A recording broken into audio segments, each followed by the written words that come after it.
আজ আপনাদের সামনে নতুন একটা রেসিপি নিয়ে আসছি। রেসিপি বলতে সবাই সচরাচর আপনারা এটা খেয়ে থাকেন।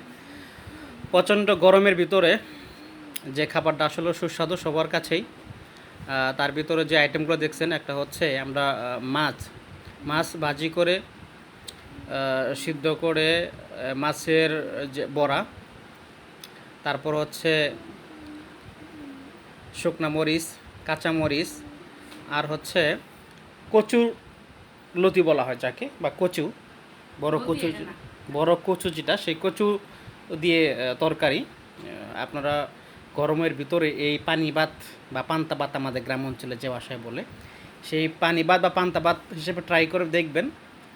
আসলে অনেক সুস্বাদু এবং মজা, এবং গরমের ভিতরে খাওয়ার পরে ওর সাথে সাথে আমার মনে হয় যে আত্মা সহ শরীরে ঠান্ডা হয়ে যায়। আপনারা ট্রাই করবেন। আর হচ্ছে আইটেমগুলো আবারই বলছি, সেগুলো হচ্ছে 1 নাম্বার পানি ভাত বা পান্তা ভাত সাথে থাকবে, এবং মাছের ভাজি, মাছ ভাজি করে তারপর বড়া বানানো, যাকে যাকে আমরা মাছের পাকোড়া বলা হয়। তারপর হচ্ছে আপনার কচু দিয়ে, বড় কচু দিয়ে তরকারি। তারপর হচ্ছে আপনার কাঁচামরিচ, শুকনা মরিচ, লবণ, পেঁয়াজ থাকবে। আপনারাও বাসায় ট্রাই করবেন। প্রচণ্ড গরমের ভিতরে দেখবেন শরীর শীতল হয়ে যাবে, মন শান্তি পাবেন।